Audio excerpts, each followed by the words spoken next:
Cristiano Ronaldo terma jamoasiga kerak emas. U faqat va faqat jamoasini orqaga tortadi. Agar Ronaldo uchrashuvda bo'lmasa, Portugaliya juda ham kuchli. Agar Ronaldo tarkibda bo'lsa, biz Portugaliyani mag'lub eta olamiz degan iboralar oxirgi paytlarda juda ham ko'p ishlatilyapti. Assalomu alaykum do'stlar, iFootballda rikoshet dasturi va oxirgi paytlarda juda ham ko'p aylanayotgan bir mavzu bor. Bu Ronaldo terma jamoaga ortiqchami?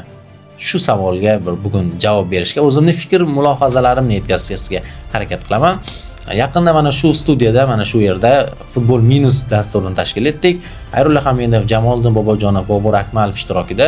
Endi o'zim boshlovchiman, o'sha ko'rsatuvning muallifiman va mana shu ko'rsatuvda ham fikrlar aytganimizda Ronaldo terma jamoaga ortiqchadek tuyulgan fikrlarni aytdik. Yo'q, u yerda to'liq ortiqcha emas, Ronaldo termasiga kerak emas degan fikrlarni hech kim aytgani yo'q. Shunchaki Ronaldoga terma jamoaga biroz og'irlik qilyapti, biroz yuk bo'lyapti degan fikrlar bor edi, lekin xususan mana bu fikr. Portugaliyada menda endi xafa bo'lishmasin, bo'lishsa ham o'zlari biladi Ronaldochilar. Aynan shu Ronaldoga duo qilyapman men o'sha quradan beri. Yo'q, uning sport formasi mana shu yil juda keskin tushdi. E'tibor bergan bo'lsanglar, Al Nassr to'liq jamoa u uchun o'ynaydi. Shuning uchun sovrini yo'q. Hali 6 oy xudo xohlasa formasi tushsa, baribir Portugaliya jahon chempionati futbolchilar u uchun, u ko'proq gol urish uchun harakat qilishadi. O'yin shunaqa quriladi Martins tomonidan. Uning formasi yomon bo'lsa, bizga yaxshi bo'ladi deb o'ylayapman. Ularda o'yini chiqmaydi, lekin bizga qarshi o'yinda agar Ronaldo tushmasa, umuman imkoniyatimiz yo'q. Men tushsa ham xavfli bo'lishi mumkin. Kutilmaganda ham gol ur tashlash odati bor Ronaldoning.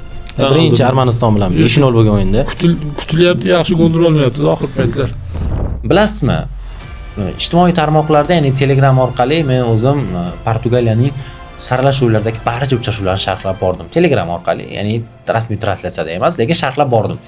Va Armaniston bilan uchrashuvda Ronaldo yo'qligi sababli adashmasam 2 dan 3 ta jarima zarbasidan gol bo'ldi. 2 ta adashmasam Neves gol urgandi.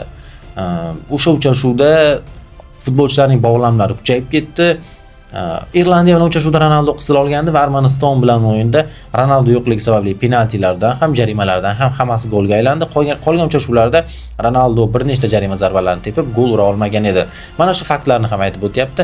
Endi bu futbolda bo'lib turadigan holat ham aslida bir tomondan boshqa futbolchilarga imkoniyat berish ham.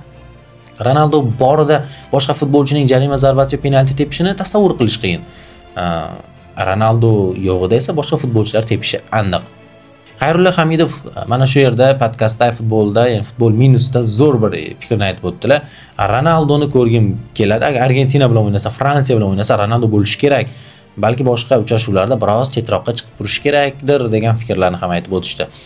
Endi o'zimning shaxsiy fikrimni aytadigan bo'lsam, ya'ni biror kishiga qarshi fikr yoki biror kishining gapini muhokama emas, shunchaki hamkasblarimning gaplaridan, mulohazalar va fikrlaridan, ya'ni o'zimizning podkast bo'lganligi uchun, o'zimizning mana shu o'zimning mualliflik podkastim bo'lganligi uchun bulardan fikr olib aytyapman.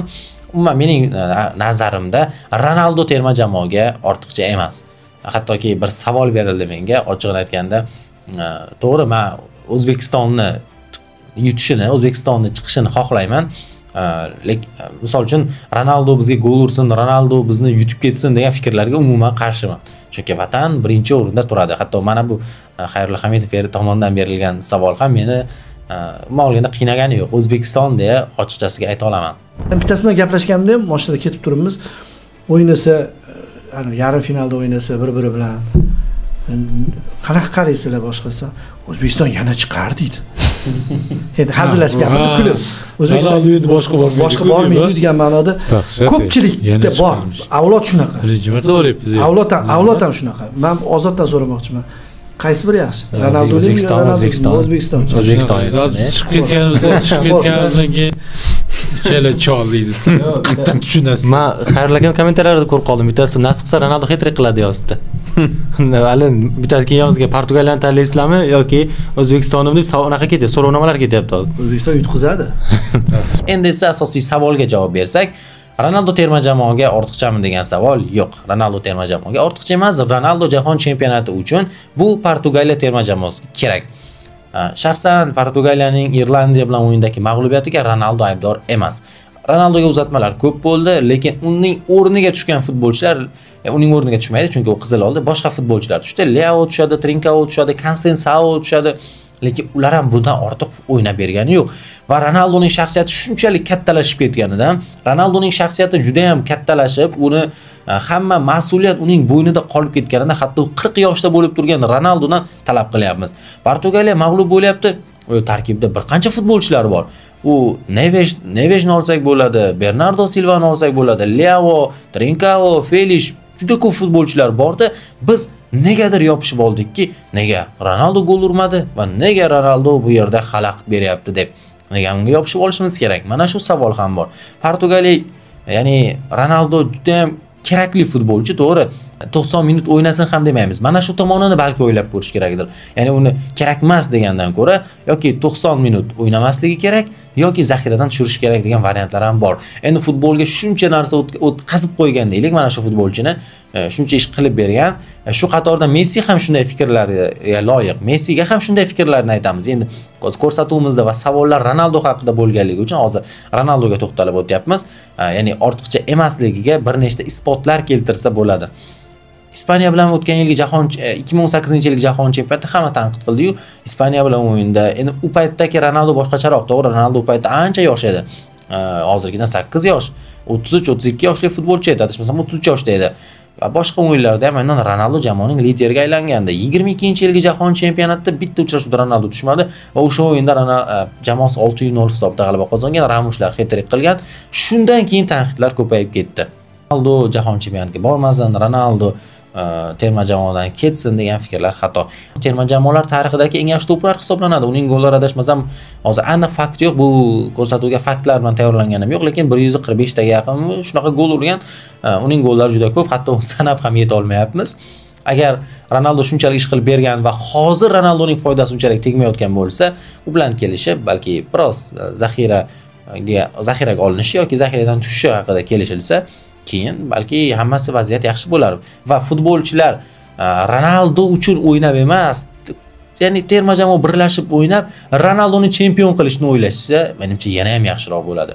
Hozir Ronaldo haqida bir fikr aytish, Ronaldo haqida bir ko'rsatuv qilish qiyin.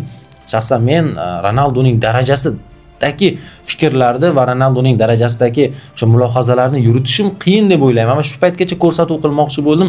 Uning darajasi shu qadar balandligidan podkastga aylantirib yubordim. Ya'ni taniqli insonlar bilan podkast bo'lsa, o'sha podkastda gapira qolaylik.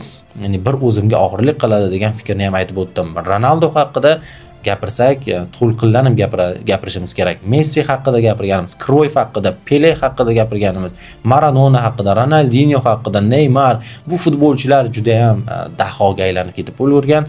Shaxsan futboldan zavq olish uchun qaysidir birini kamsitish, qaysidir birini ulug'lab yuborish ham shart emas. Ularga neytral baho bersangiz ham o'z darajasi qanday ekanligi bilinadi. Endi siz bemalol izohlarda yozib qoldirishingiz mumkin. Nima deb o'ylaysiz? Ronaldo rostdan Portugaliya terma jamoasiga ortiqchami? Siz qanday baho bergan bo'lardingiz? Buni izohlarda yozib qoldiring. iFootball YouTube kanalida Rikoshet dasturi, Kamina Ozodbek Sattorov. Navbatdagi sonlarda ko'rishguncha salomat bo'ling.